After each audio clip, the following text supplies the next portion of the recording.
Hello and welcome to the next video of my World's 2022 preview series where we're going to cover Saigon Buffalo, the 2 seed from Vietnam.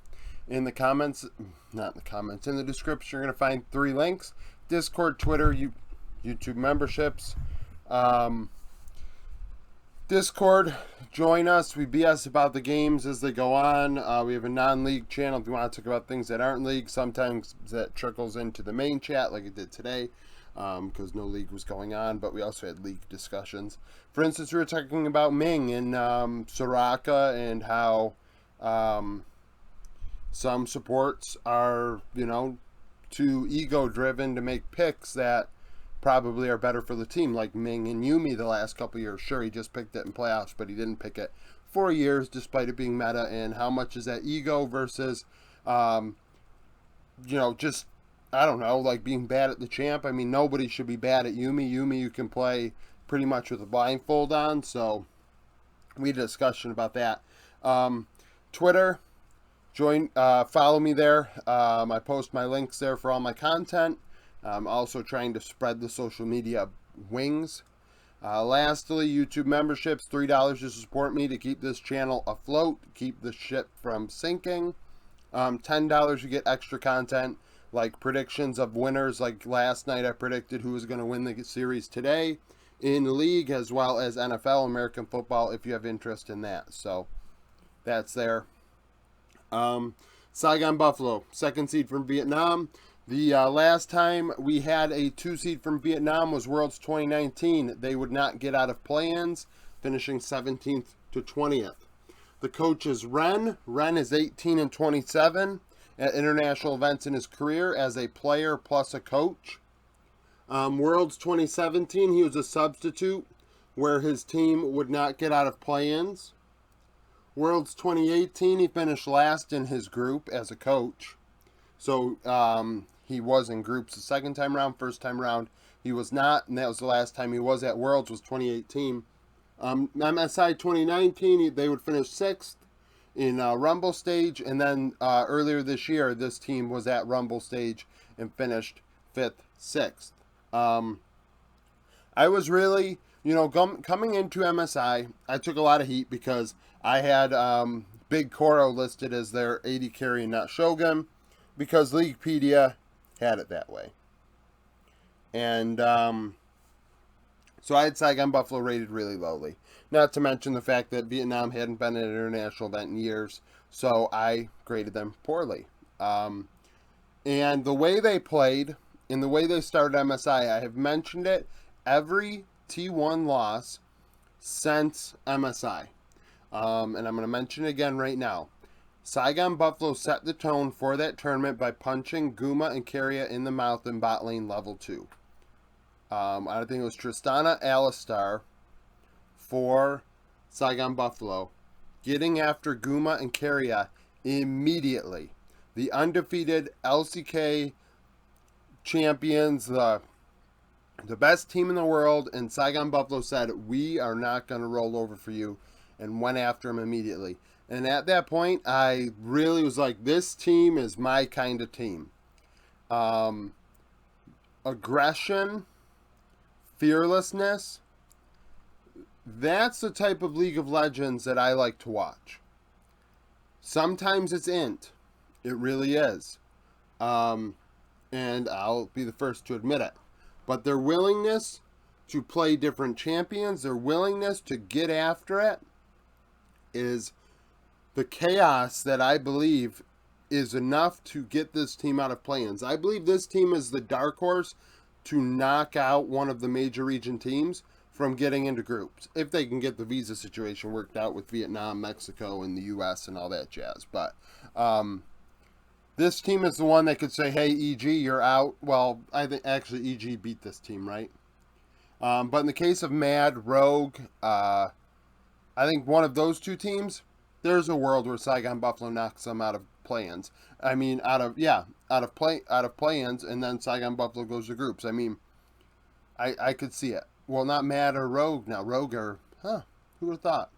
Rogue beat Fnatic, right? So actually it's Fnatic and Mad. So Mad Lions are the ones that have to worry about this. Hazmed in top lane, 2.1 KDA, 7.4 CS per minute, 53.2 KP.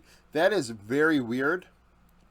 So he's dying a bit. 2.1 KDA is not good. 7.4 CS per minute is awful. That is downright awful. So you are losing lane hard. Not only are you losing lane hard, but 53.2 KP, you are not getting into fights. So I don't know what Hazmed's deal was during playoffs, that he didn't farm and he also didn't get kills or participate in kills. So which one are you doing? You can create pressure and not get a kill. Sure. That's something you can do. But to do it to this degree, to hamper yourself to this degree, I don't think so. 25-1 damage share, 566 damage per minute. That is very high.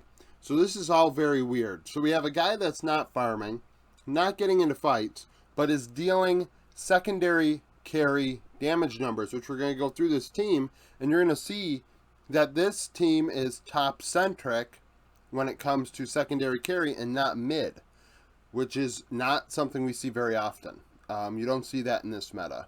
This meta top lane is kind of just like tanks. You're dealing, some damage. You're looking at low 20%, maybe up to 22%, but 25.1 is high. At 15 minutes, he's behind in lane, which makes sense given the poor farm numbers. 3 solo kills, 5 champions in 11 games. MSI 2022, like I said, they were out in Rumble stage. They went 6-10 in that tournament.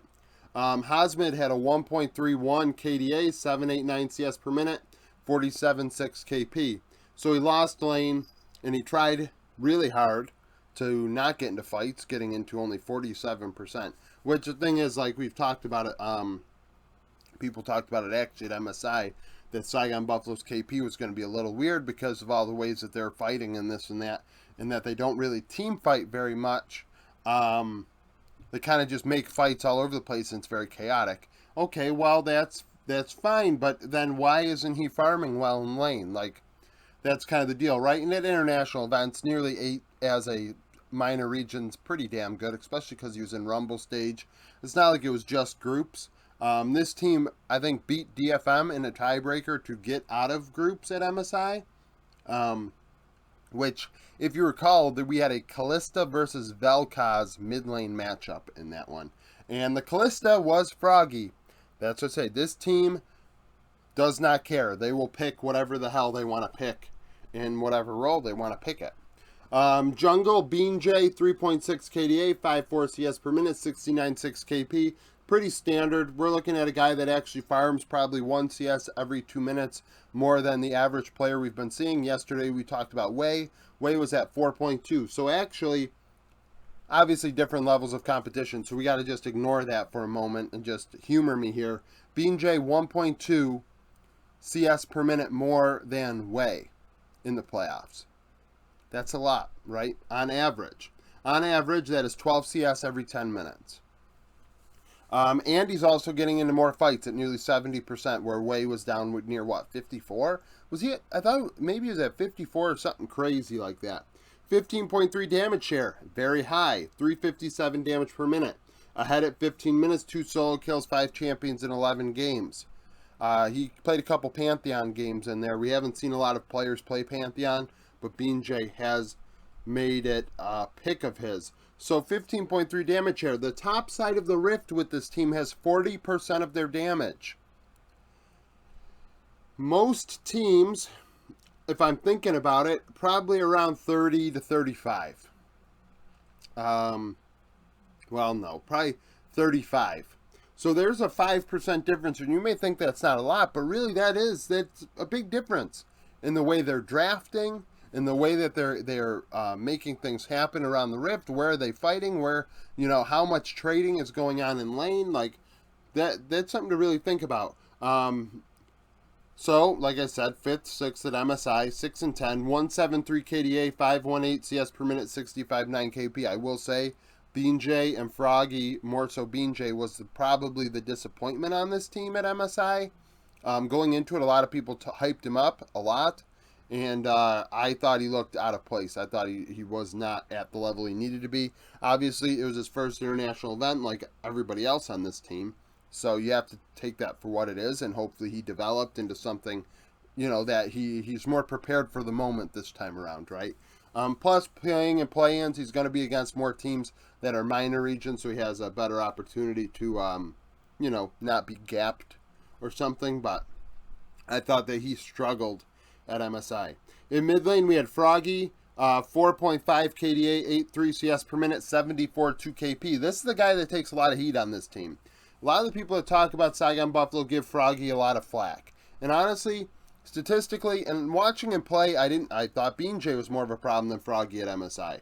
74.2 KP. He's doing more work than Bean J is, which is fine because Bean J is farming slightly more than your average jungler, so he is farming more so than making things happen.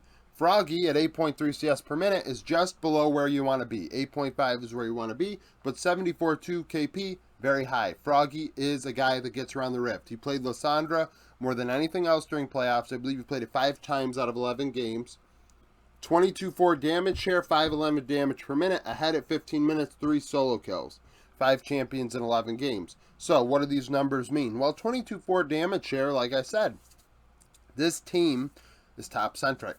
So Froggy is not the player that you're going to expect to carry if bot lane is out. It is actually Hazmed who is doing that work, dealing the damage, making things happen, and being a difference maker.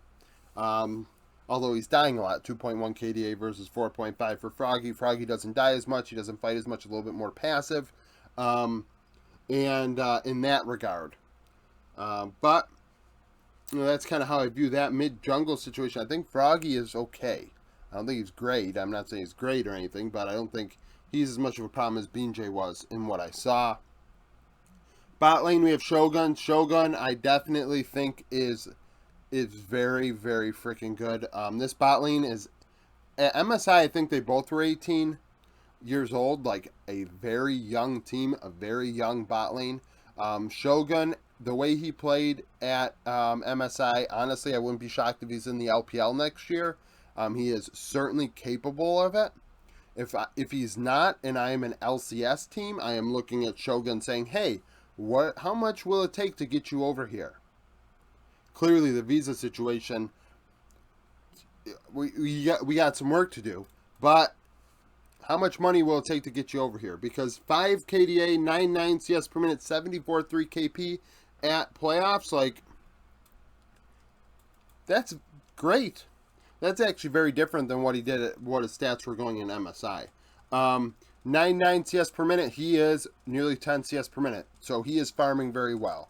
5 KDA, he isn't dying, 74.3 KP. 3 out of every 4 kills, Shogun has his fingerprints on it in some way. 30 damage share, 690 damage per minute. He deals damage. Ahead of 15 minutes, no solo kills, 5 champions in 11 games. Most played was a Phelios, which is something to think about too, right? So we're in a Sivir Zeri meta. It is Sivir, Zeri, and some Lucian, some Kalista.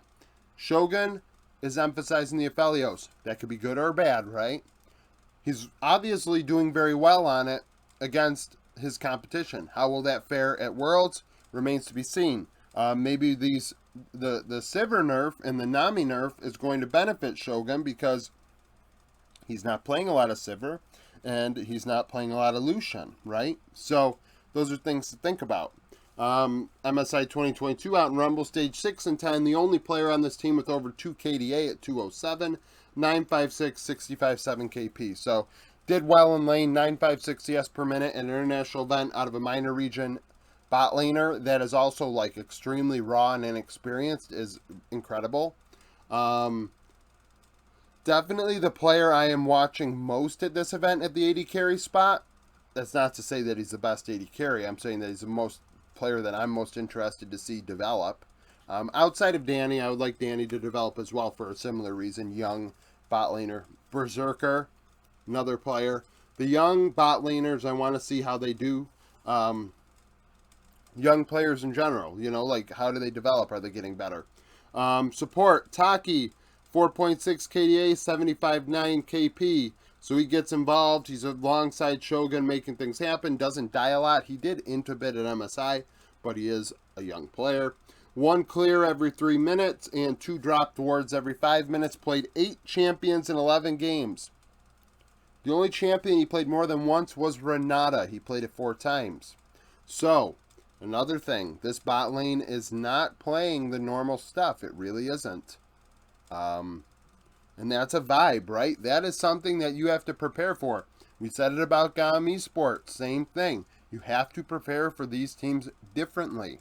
If you do not prepare for them, if you do not respect them, they're going to pull something out on you, and you are going to have an issue. So, if I am Mad Lions or EG or Fnatic, I am watching some VODs. I am figuring out, okay, do we have answers for this? Are we worried about this? And I mean, people get paid to do that, but it seems every time this happens, oh well, they cheesed us, or they did this, or no. I mean, you know it. I'm saying it right now. I see it. Like, so we all see it, right? So 6-10, 144 KDA, 65.5 KP. Like I said, died quite a bit at MSI. Taki, definitely very aggressive. This team is the team. This is the dark horse in play-ins. This is the dark horse. This is the minor region team that might cause some problems. Definitely somebody I'm interested in watching. So comment down below with your opinions on Saigon Buffalo. Like the video if you like it. Subscribe to the channel for daily League of Legends content. Follow me on Twitter. Join the Discord. Become a YouTube member. And yeah, so later today we're going to have our LOL Esports Roundup where we go over the LEC and LCS finals when the LCS finals are done. I'm not going to make a video about groups or play-ins because I'm not doing my predictions until right before play-ins start. So that's going to happen tonight, but I'm not going to do anything on it. Like, I don't do reaction videos or anything like that. I think those are, kind of silly. But, yeah, so thank you for watching, and I hope you come back for more content.